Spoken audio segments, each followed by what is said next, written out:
So before this Jeep goes anywhere seriously, we need to know exactly what's running through it, and right now, we don't. The fluids in here are unknown age, unknown condition, and probably long overdue for a change. So today we're going to do a complete fluid service. Now this isn't just a standard oil change.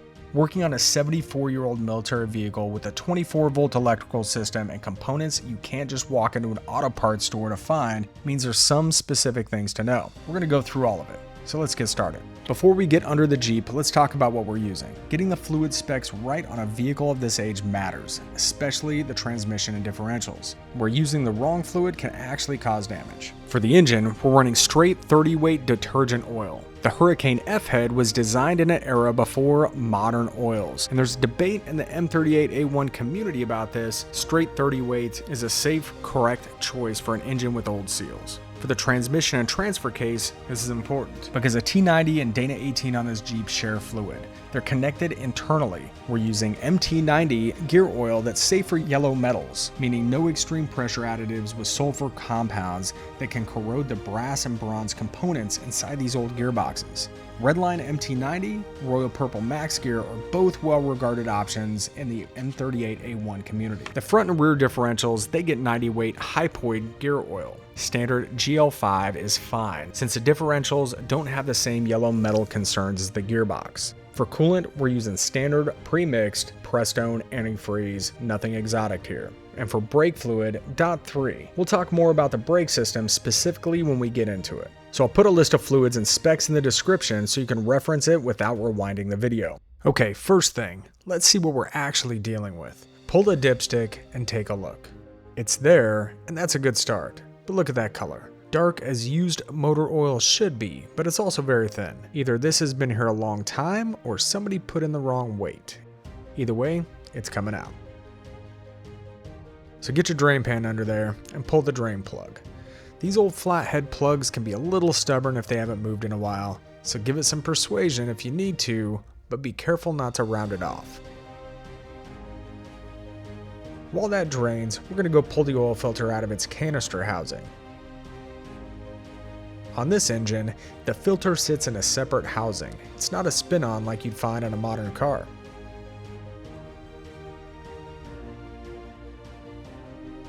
Even after the drain plug is out, there's usually a good amount of oil sitting in that filter housing that doesn't drain on its own. You can either pull the filter drain plug, or just grab a turkey baster and pull out as much as you can before you do anything else. It'll save you a mess. Once it's clear, wipe the inside of the housing with a clean rag. Get any sludge or debris out of there. You don't want that sitting right against your brand new filter. Drop the new filter in and replace the gasket. Before you button up the housing though, add a full quart of oil. Pre-filling the filter means the engine isn't starting dry on the first startup. The oil is right there waiting for it. So get the lid back on, snug it down, and now we can refill the engine. We're going with 4 quarts of 30-weight non-detergent as discussed. Fill it to the full mark on the dipstick, don't overfill. Alright, check the dipstick, confirm you're good, and clean up any drips around the engine bay. Nice, oil's done. Alright, let's go find the transfer case and the transmission drain and fill plugs. Fair warning, mine are disgusting. I'm not sure if these are original as they don't match the plugs in any diagram I can find. Might be worth replacing in the future.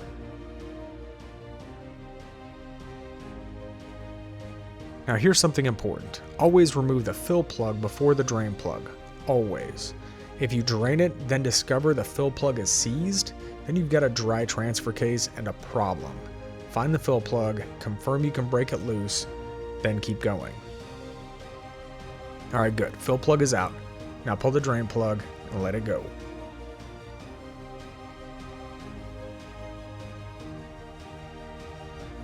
Alright, there it is.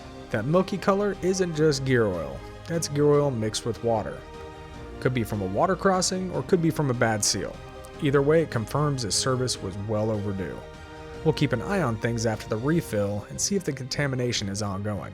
Alright, clean both plugs up, check the threads, set them aside. Reinstall the drain plug when you're ready. Alright, same drill on the T90 transmission. Fill plug first, then drain. Get all that old fluid out. Now here's the thing about these two. The T90 and the Dana 18 are internally connected. They share a fluid path.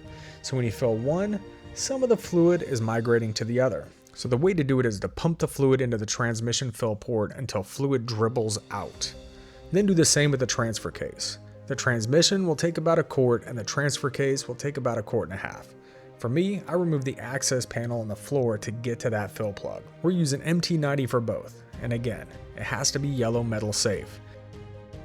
Get both fill plugs back in, snug them down, and you're done with the drivetrain. Okay, onto the cooling system. Quick one, check the coolant. Pop the radiator cap and take a look. I can't even see fluid from the top. It's low. Not as bad as I thought though. It only took about a cup of the 50/50 premix to bring it up. We're using premix 50/50 antifreeze. Nothing special about this step. If you've never seen an oil bath air filter before, you're in for a treat. This is how engines used to breathe before paper elements became standard. Pull the lid, pull the filter out, and let's take this thing apart.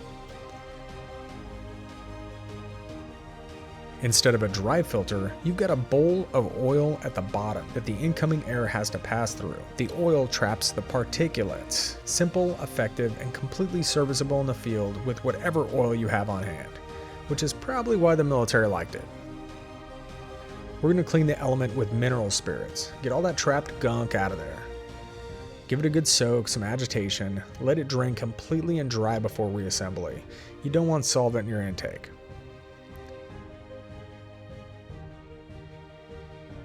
Down at the bottom of the canister is an oil bowl. Pull that out and wipe it clean. Get all that old oil out and anything that's accumulated all wiped out of there. Then fill the bowl back up with fresh engine oil, right to the marked line. Not over it, to it. Too much oil and you may end up pulling some of that into the engine. Reassemble the filter, drop it back in, lid on, and now your air system is taken care of. Okay, last item on the list, spark plugs. Pull the wires off first. Using a 13/16 spark plug socket, pull all 4 plugs, lay them out. We want to see what they look like before we do anything else.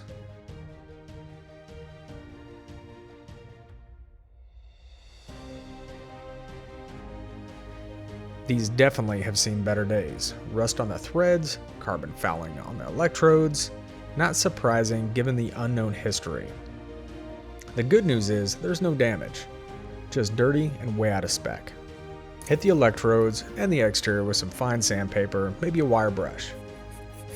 Trying to get down to clean metal. Rust and carbon buildup on the electrode increases the resistance and definitely messes with your spark. So take your time with this. Once they're clean, gap them. Check your service manual for the correct spec on the F-head. Don't guess. Use a feeler gauge and set each plug individually. The gap wears over time. These were definitely not within spec.